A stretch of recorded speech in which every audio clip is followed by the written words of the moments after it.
My sister betrayed me with my husband and my family sided with her. Years later they pleaded for help, but I quietly let karma shape their destiny. I grew up in the Midwest, in what you'd call a pretty average, middle-class family. You'd think that meant we were, well, normal. But when it came to favoritism, my family was anything but. They made it painfully, blatantly obvious who the star of the show was. And surprise, surprise, it definitely wasn't me. My sister, Veronica, she's 30 now, she was the golden child. Always. Blonde, effortlessly confident, the absolute apple of everyone's eye. Don't get me wrong, I'm not saying she didn't deserve some attention, she had her talents. But the way my parents treated her compared to me, it was like living in two different dimensions. Night and day. I honestly can't recall a single time growing up when I didn't feel like the afterthought, the consolation prize, the backup plan. And let me tell you, the examples are just endless. Take ballet, for instance. Veronica decided she wanted lessons. Boom. My parents signed her up at the best dance studio in town, no questions asked. They'd sit through every single one of her rehearsals, beaming, buy her all the fancy leotards and shoes, then whisk her off for ice cream after every recital. Pure dedication, you know? Now, me? When I was 10, I was obsessed with sketching. Obsessed. I practically begged my mom to sign me up for a local art program. Her response? Maybe next year, sweetheart. We're a little stretched thin right now. Stretched thin. Can you believe it? Next year rolled around, and guess what? No art class for Elena. Instead, Veronica magically got piano lessons. Of course. Then came the birthdays. For Veronica's 16th, my parents bought her a car. Yeah, a car. Not brand new, a used sedan, but still, a car. For my 16th. I didn't even dare to ask for anything remotely close. What did I get? A tiny grocery store cake and a card that chirped, "We're so proud of you, Elena." Proud of what? Honestly, proud of what? For successfully existing another year as the family's resident ghost. And graduation? Exact. Same. Story. Veronica graduated high school, and it was this massive, lavish affair. Rented banquet hall, half the town invited, a huge production. When my turn came, a small, almost apologetic barbecue in the backyard. It felt less like a celebration and more like, let's just get this over with. My dad, bless his heart, even had the nerve to say, well, we already did the big party for Veronica, so this is just more low-key. More low-key. Yeah, thanks, Dad. But what truly, truly stung was their attitude when it came to college. I literally worked my butt off in high school. Straight A's, volunteering, the whole 9 yards. I even got into one of the top programs for fragrance chemistry. It was my dream to create custom perfumes, to blend art and science into something beautiful. I was so excited to tell them, practically bursting, and their reaction? Utterly underwhelmed. My mom just shrugged. That's great, Elena, she said, but we can't help much with tuition. Veronica's MBA payments are still a lot. Veronica's MBA payments. Meanwhile, Veronica had moved back home after college because, oh, the horror, she didn't land her dream job right away. And my parents? They bent over backward, practically broke their backs, to make her comfortable. They turned our guest room into her luxurious temporary space, basically her second apartment, helped with her bills, even paid for her to go to a coding boot camp. While I was juggling 2 grueling part-time jobs just to afford school and rent. No help, no handouts, no proud of you cards. Just me, grinding it out, struggling, while they were Veronica's personal cheerleading squad, throwing money at her struggles. Even when I'd come home to visit, just little things, they screamed favoritism. Veronica would casually mention needing new clothes for a potential job interview, and my mom would instantly whisk her away on a shopping spree. Me? I'd save up for weeks to buy a single pair of decent jeans, and my mom would squint at me and say, "Oh, didn't you just buy clothes last month?" Or if I needed a ride somewhere when I was in town, they'd act like I was asking for the moon and stars. But if Veronica so much as hinted at needing the car, no hesitation. Keys were practically in her hand. And their bizarre habit of brushing off my achievements. Ooh. When I landed an internship at a local fragrance company, my dream, I was ecstatic. I called during dinner, practically bursting to share. My mom's first response. Not congratulations or tell me more. No. It was, that's nice. Did you hear Veronica has a second interview for that marketing job? Like, seriously? Can I please get 5 seconds to talk about my life? My achievement. I'll never forget one Christmas. That was the moment it truly solidified how much of an afterthought I was. My parents always went all out for Veronica. Designer bags, the latest gadgets, whatever she wanted. That year, she unwrapped an expensive new watch and a custom leather bag for work. And me. Socks. And a $25 Target gift card. The absolute worst part? They acted like it was equal. My mom, without a hint of irony, actually said, "We spent the same amount on you both." Yeah, sure, January. This constant, relentless favoritism wasn't just annoying, it was soul-crushing. It completely messed with my self-esteem. I constantly felt like I wasn't good enough, like no matter what I did, Veronica would always be their shining star, the one they truly cared about. And Veronica, she never seemed to notice. Or care. She'd just bask in their adoration, and I'd just exist. It wasn't until I got older, much older, that I truly grasped how deeply this messed-up dynamic had shaped me. I worked harder than anyone probably needed to, all because I felt like I had something monumental to prove. I desperately wanted to be seen, to actually matter. But that constant struggle also forged something else in me, a fierce independence. I learned, very quickly, that I couldn't rely on anyone else, not even my own family. And look, I don't think my parents were intentionally trying to be cruel. I genuinely believe they just thought Veronica, their golden girl, needed more attention because she was more of everything. More outgoing, more ambitious, more aligned with their idea of success. But that doesn't make it right. Not even a little. I'm telling you all of this now because I know, deep down, I'm not the only one who grew up feeling like the perennial second choice. And if that's you, please know this, you're not crazy for noticing it, and you are absolutely, unequivocally, not alone. Anyway, life went on. During my final year of school, I was juggling a million things: classes, 2 part-time jobs, and an internship. One of those jobs was at a cute little boutique perfume shop in the city. It wasn't glamorous, not by a long shot, but I adored it. I spent my days immersed in beautiful fragrances, secretly experimenting with scents when I could, and helping customers find their perfect signature aroma. For me, it wasn't just a job, it was a tangible, precious step toward my real dream. And that's where I met Adrian. He walked into the shop one afternoon, looking for a custom scent for a client. He was tall, incredibly polished, and carried this easy, unshakable confidence. My first thought: oh, great, just another wealthy guy who wants something expensive to impress someone. But he completely surprised me. He was genuinely, truly interested in the process, asking insightful questions about ingredients, how scents were layered, what inspired my creations. We spent nearly an hour crafting the perfect blend. And by the time he left, I was genuinely impressed by how humble and down-to-earth he was. He never flaunted his success, even though it was clear he had money. A week later, he came back to pick up the final product. And instead of just grabbing it, saying thanks, and leaving, he stayed to chat. Over time, Adrian became a regular.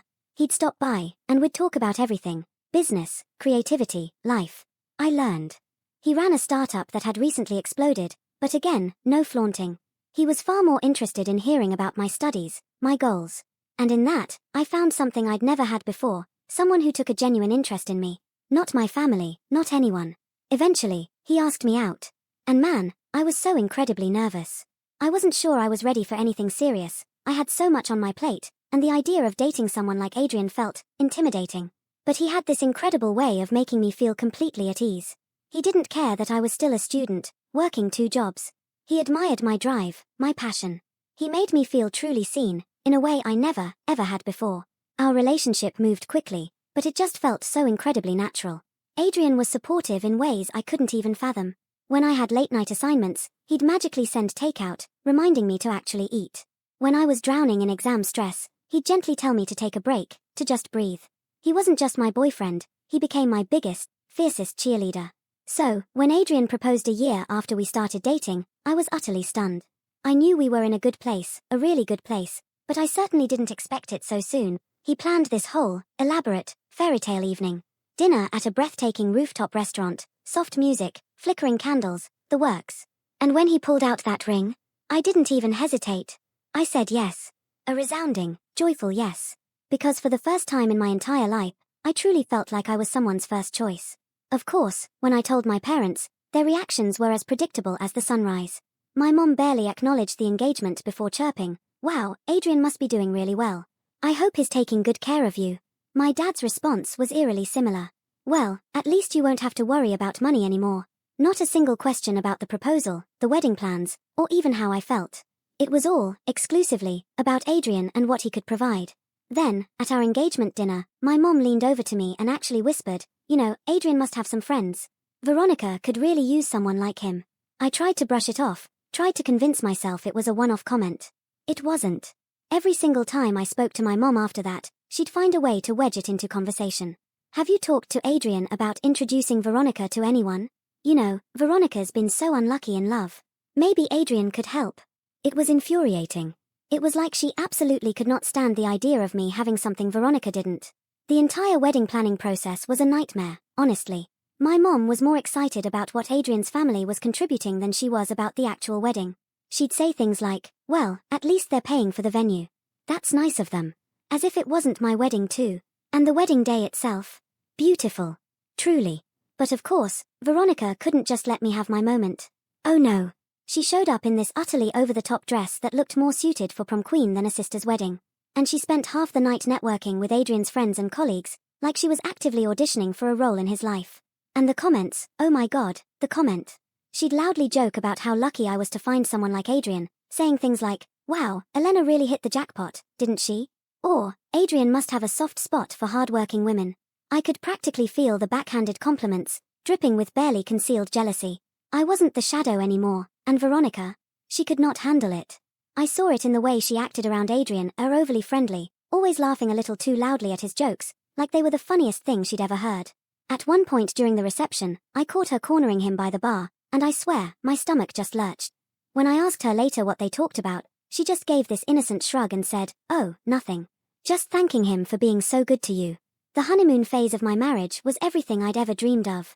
But my family's bizarre, unsettling behavior, it just lingered. Always. My mom kept pushing me to involve Veronica in Adrian's social circle, as if it was my personal responsibility to find my sister a wealthy husband, too. At first, I truly thought I was imagining things, maybe I was just being overly sensitive or insecure after years of neglect. But then, I started noticing how Veronica treated me differently. She stopped even pretending to be supportive. Instead, she'd make these subtle, stinging digs about my relationship. If Adrian posted something sweet about me online, she'd leave a sarcastic comment like, guess we know who the favorite is now. Instead of celebrating my happiness, my family acted like I owed them something for my success. I should have trusted my gut. I should have seen the screaming red warning signs. But at the time, I was just so desperate to finally enjoy this new, beautiful chapter of my life, even if it meant consciously ignoring the massive cracks forming right under the surface. About a month into our blissful marriage, Veronica started showing up. Unannounced. And when I say showing up, I don't mean popping by for a quick, sisterly hello. Oh no. I mean she would literally waltz into my home as if she owned the place. She'd arrive mid-afternoon, always ridiculously overdressed for absolutely no reason. Heels, designer bags, a full face of makeup, looking like she was headed to a high society luncheon. Meanwhile, our townhouse was in a quiet suburban area. Most of our neighbors were the yoga pants and messy bun type, you know? At first, I tried to brush it off. Maybe she just wants to spend more time with me, I naively thought. But no. No, she wasn't coming to see me. She'd spend most of her time hovering around Adrian.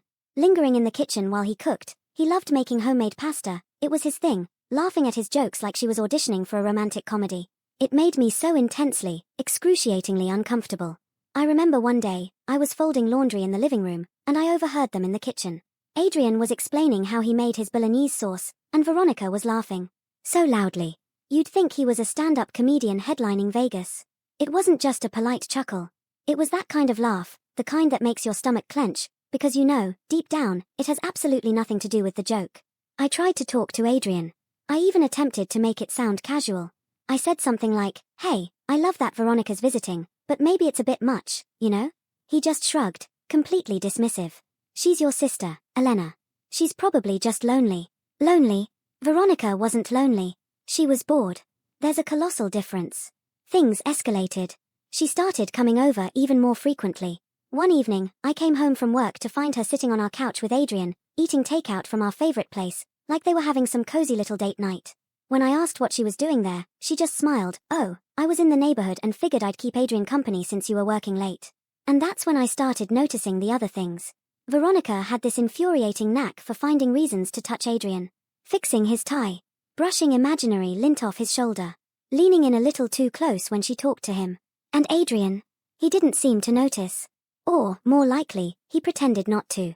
Then, one night, everything came crashing down around me. I had just gotten home from a long, draining shift at the boutique. I walked into the house, and I heard them in the kitchen. Veronica was laughing again. That laugh. I stood there in the hallway, frozen, just listening to the sound that had become a precursor to dread. I finally worked up the courage, shoved down my rising panic, and walked in. And there they were. Veronica perched on one of the bar stools, leaning forward, practically draped over the counter, while Adrian stood across from her with this stupid, sickening grin on his face. I don't even remember what they were talking about.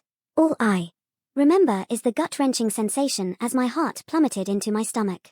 Later that night, I confronted Adrian. "What is going on with you and Veronica?" I demanded. He looked at me like I was the crazy one. "What do you mean?" "She's your sister." "Exactly," I shot back. "So why does it feel like she's here for you and not me?" He denied everything. Claimed I was overthinking. Said Veronica was just friendly and I needed to relax. But I couldn't shake it. The sickening feeling that something was deeply, terribly off. The final, crushing straw came a few weeks later. Adrian started coming home late. Always an excuse. Work dinners, urgent meetings, errands. One night, he finally walked in the door at nearly midnight. And he smelled like perfume. Not just any perfume. Something distinctly floral and sweet, like jasmine and vanilla. As a perfumer, I know every scent in my collection. And that was not one of mine. I didn't even have to ask. He admitted it before I could get the words out. "Elena," he mumbled, "Veronica and I are in love." In love. Those two words hit me like a speeding freight train. My sister. My husband. I couldn't even process it. All I could think was, how? When? Why? I didn't cry. Not right away. I just stood there, completely numb, staring at him while he stammered something about how these things happen and he didn't mean for it to happen. I felt like I was watching my entire life unravel, meticulously, agonizingly, in real time. The very next day, utterly broken and desperate, I called my parents. I needed somewhere, anywhere, to stay while I figured out what the hell to do. My mom answered, and through choked sobs, I explained everything. I told her I needed to come home, just for a little while. There was a pause. A hesitant, pregnant pause. "Oh, honey," she finally said, her voice dripping with false sympathy. "I'd love to help, but the house is under renovation right now. It's such a mess." Renovation? They'd lived in that house for 20 years and hadn't touched a thing. I hung up, seething, and called my dad. He gave me the exact same garbage line. "It's just not a good time, sweetheart. You know how it is." I hung up that phone and just sat there, staring blankly at the wall. My parents had never truly been there for me. Not really. But this was a new, horrifying low. I wasn't just grappling with the betrayal of Adrian and Veronica.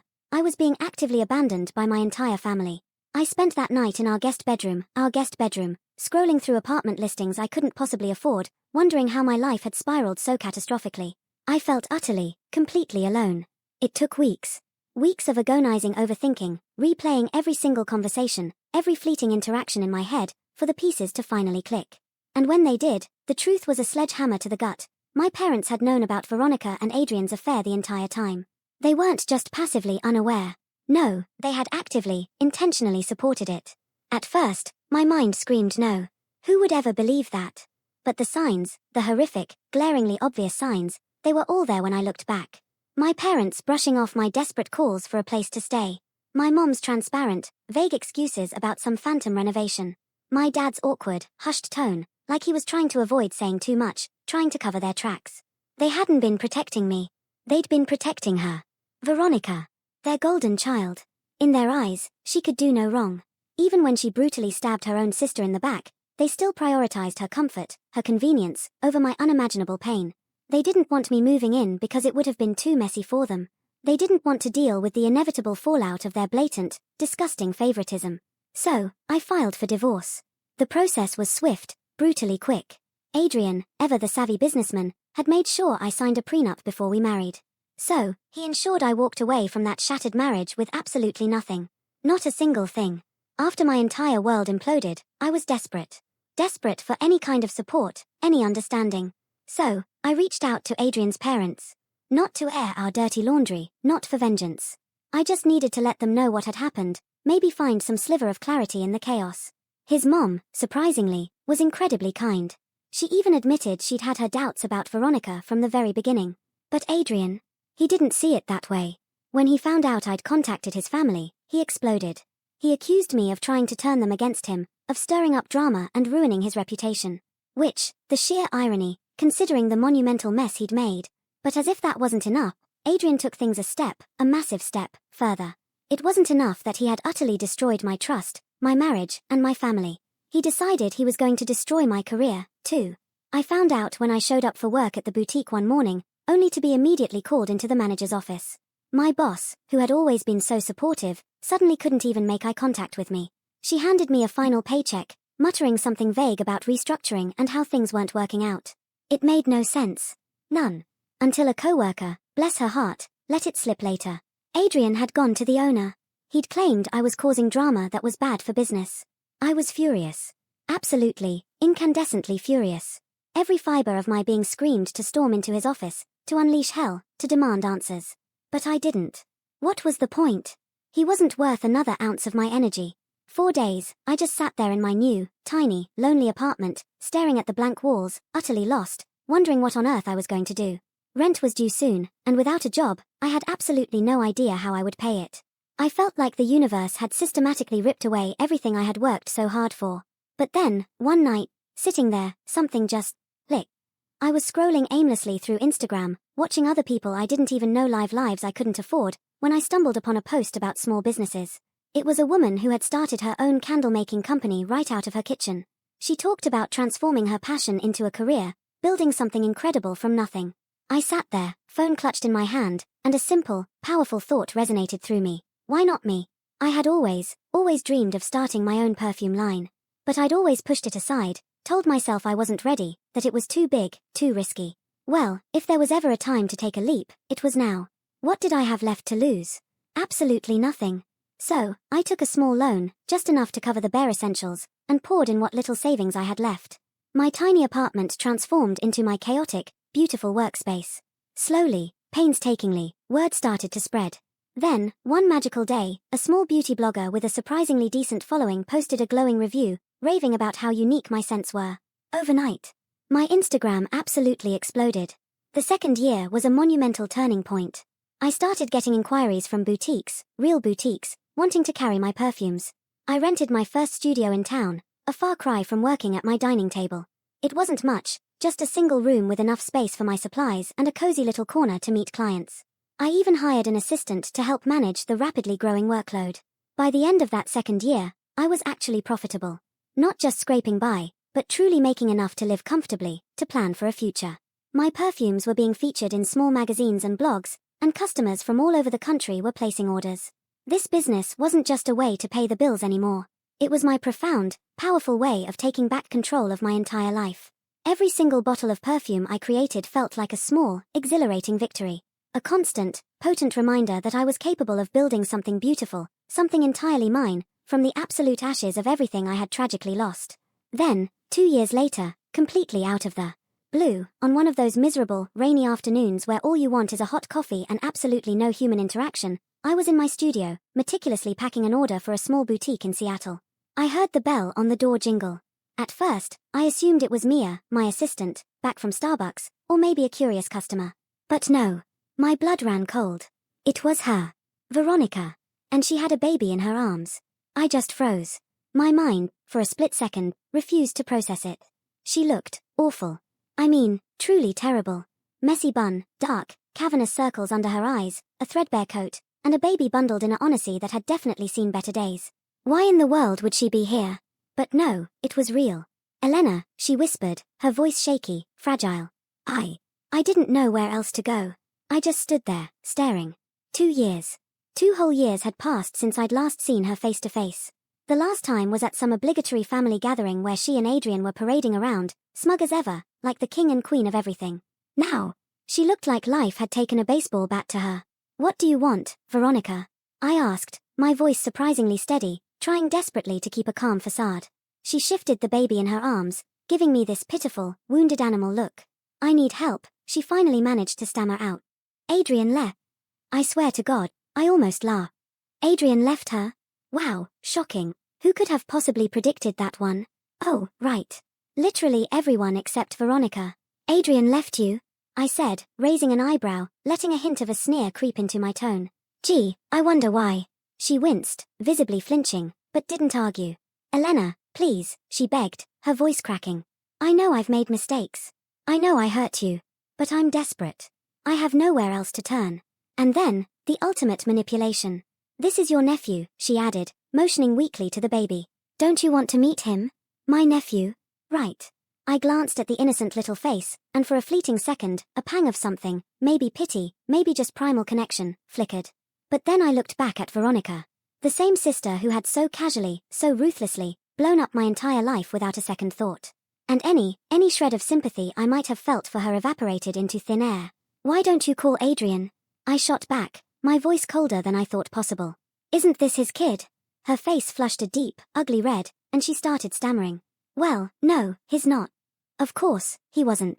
It all came spilling out after that. Apparently, after Veronica won Adrian, she quickly realized he wasn't exactly the dream husband she'd imagined. Sure, he had money, but he was also controlling, suffocating, and frankly, a massive jerk. Shocking, right? So, naturally, Veronica started cheating on him. Meanwhile, she kept systematically draining his bank account to fund her lavish lifestyle, luxury bags, exotic trips, all of it. But when Adrian inevitably found out about her infidelity, he cut her off. Completely. Since then, she'd been desperately trying to keep up appearances, buying knockoff designer clothes, posting old vacation photos online to make it look like her life was still perfect. But you can only fake it for so long. And when she came to me that day, she was absolutely, utterly falling apart. "Elena, please," she sobbed, tears streaming down her smeared face, painting black trails through her makeup. "I know I don't deserve your forgiveness, but I'm begging you. I have no money, no home, nothing. I can't do this on my own." I just stood there, staring at her, a burning rage simmering beneath my calm exterior. Part of me wanted to scream, "Are you kidding me? The same sister who took my husband, systematically ruined my marriage, and treated me like I was absolutely nothing was now standing here, in my hard-won studio, begging me for help? You have some nerve, Veronica," I said, my voice low and dangerous. "You didn't care about me or my life when you were actively blowing it up, but now you want me to bail you out." She started sobbing even harder, but honestly, I wasn't moved. This wasn't new. Veronica had always been a master of turning on the waterworks to get exactly what she wanted. "I don't have anywhere else to go," she wailed again. "That's not my problem," I replied, my voice flat. "You made your choices, Veronica. Now live with them. Or go to your lovely parents. Just stay the hell out of my life. All of you." I walked to the door, pulled it open wide, and motioned for her to leave. She hesitated, standing there, clearly expecting me to suddenly change my mind, to soften. But when she saw I wasn't budging, she clutched the baby tighter to her chest and walked out into the cold, pouring rain without another word. As the door clicked shut behind her, I stood there for a minute, letting the silence, the sheer weight of it all, sink in. And I realized something profound. I didn't feel bad. Not really. Maybe a tiny, fleeting flicker for the baby, yes. But not for her. I walked back to my desk and tried to focus on work, but my brain wouldn't quiet. I kept thinking about how incredibly far I'd come in the 2 years since she'd made that catastrophic mess of my life. Her showing up like that, 2 years ago, would have utterly broken me. But now I felt free. I don't owe Veronica anything. She made her bed.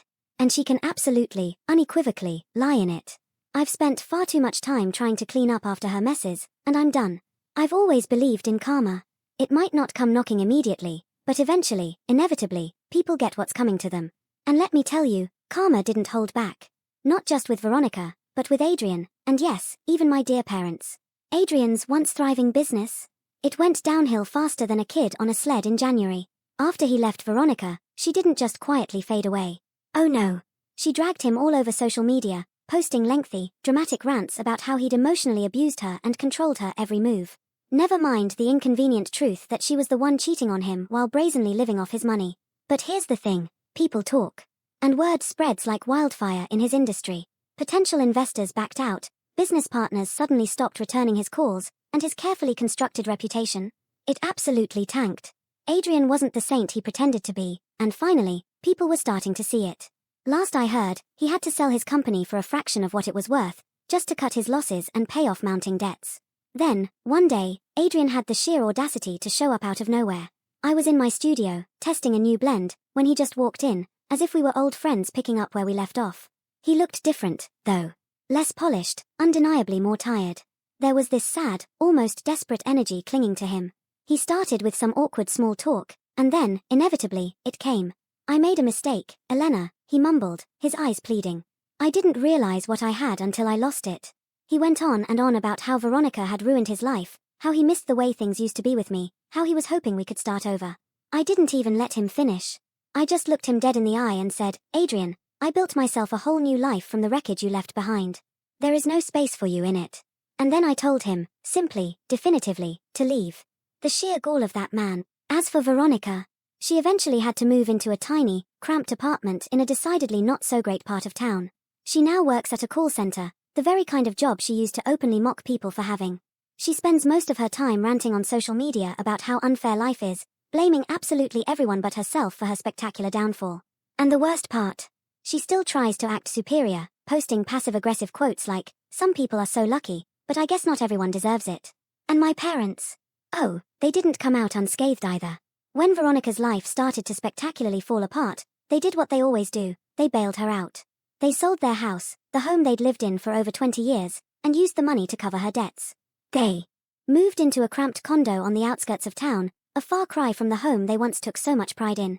I hear they're struggling financially now. My dad had to pick up part-time work as a delivery driver, and my mom started sewing alterations out of their living room just to make ends meet. They haven't called me once to apologize. Not a single, genuine word of regret or even acknowledgement of what happened. Instead, every few months, they send these weird, guilt-tripping emails. Stuff like, "Family is all we have," or "Elena, you really should reach out sometime." But you know what? I don't feel bad. Not for any of them. Not anymore. As for me, well, things honestly couldn't be better. My business is absolutely thriving in ways I never, ever could have imagined. I opened my first storefront, a cozy little shop right here in Chicago, and it's been an incredible hit.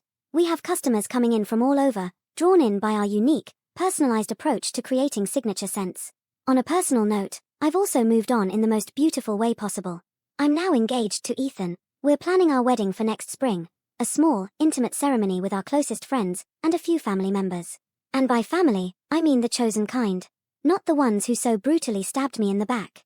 We've already joked about how the reception will smell absolutely divine because, of course, I'm custom blending a unique scent just for our special day. So, yeah, that's my story. It's been a wild, painful, but ultimately triumphant ride. Life, it turns out, is infinitely better when you ruthlessly cut out the toxicity and pour all that energy into yourself. I'm in such an incredibly good place now, and honestly, I wouldn't change a single, solitary thing. Every single heartache, every betrayal, every struggle, it all led me right here. To this moment. To this peace. To this strength. And I'm so grateful for it. So, what about you? Have you ever had to draw a line in the sand with toxic family members? Or had to rebuild your entire life from scratch after being betrayed? Tell me your thoughts. I really want to hear what you guys think in the comments below.